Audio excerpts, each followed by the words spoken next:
everyone, I'm Rachel Ivana Ensalar from Social Studies 1C.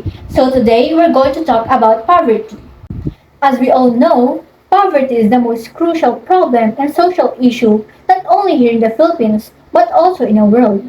So ngayon, ikukwento ko ang aking karanasan ng aking kabataan. So kami ay 5 magkakapatid. Naalala ko noon, yung 2 kong kapatid ay nasa kolehiyo, yung 2 naman ay nasa sekundarya at ako naman ay nasa elementarya. Bagaman ang nanay ko ay mananahe, ang tatay ko na may sundalo, hindi pa rin sapat iyon para matustusan ang aming gastos bilang isang malaking pamilya. Naranasan namin na maputulan ng kuryente, halos tumigil na sa pag-aaral ng aking mga kapatid, at walang halos makain or walang ulam kasi nga wala ng pera. So masasabi ko lang na ang hirap maging mahirap. Habang kami lumalaki magkakapatid ay natuto kami, lalong-lalo na ako. Natuto ako na halimbawa sa pagpapamilya, hindi porket gusto ko na magpamilya, gusto ko na magkaroon ng 5 anak, ng 4 na anak ay maaari dahil marami ka dapat consider na factors kagaya ng financially stable. Dahil sa karanasan namin na napuputulan ng kuryente, walang ulam, walang pambaon, halos tumigil na sa pag-aaral ay sobrang saklap ng buhay. Kaya dapat tayo habang maaga pa ay matuto tayo na hindi porket gusto natin ay gagawin na natin. Maraming factor ang poverty, hindi lang naman teenage pregnancy or kung ano-ano pa. Pwede rin itong pasa-pasa sa generation like mula sa ninuno nyo na kapos sa buhay, sa lolo-lola, sa nanay-tatay, at sa maging sa anak. Kaya gaya ng sinabi ko kanina, ay magkaroon tayo ng kaalaman sa mga pagdidesisyon natin sa buhay. Dapat bago tayo magdesisyon, iisipin muna mabuti.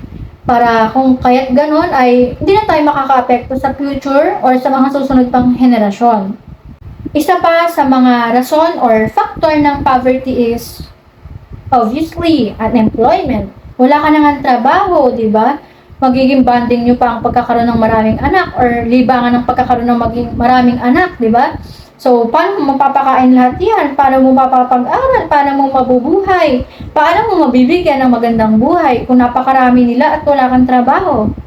Kaya, bago tayo magdesisyon ng mga malalaking bagay ay dapat pinag-iisipan muna natin ito. Dagdag ko lang sa kawalan ng trabaho. Bakit na ba maraming walang trabaho dito sa Pilipinas? Napakasimple. Dahil marami ang kumpanya na or agency na tumatanggap ng college graduate. As we all know, napakaraming hindi nakapagtapos ng pag-aaral dito sa Pilipinas. At dahil doon, malaki ang chance na hindi sila natatanggap sa trabaho dahil ang tinatanggap ay nakapagtapos ng kolehiyo. Dahil doon, dumadagdag sila sa poverty rate ng Philippines.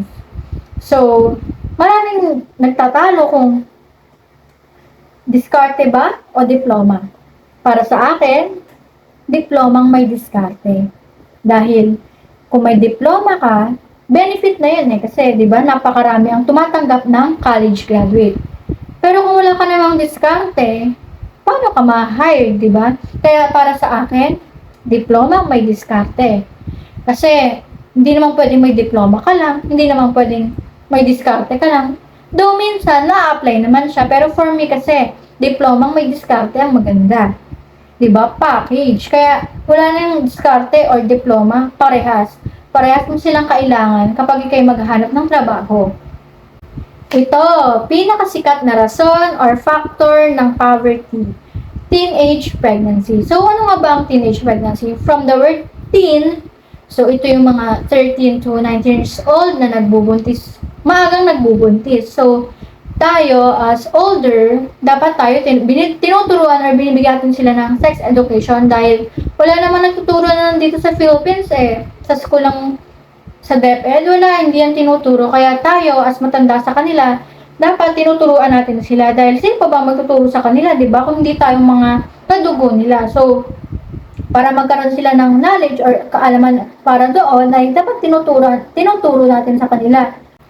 Bilang mamamayan sa Pilipinas, bilang mag-aaral, ay sinisigurado kong makakapagtapos ako ng pag-aaral at hindi na muling babalik sa ganong sitwasyon na talagang napakahirap maging mahirap.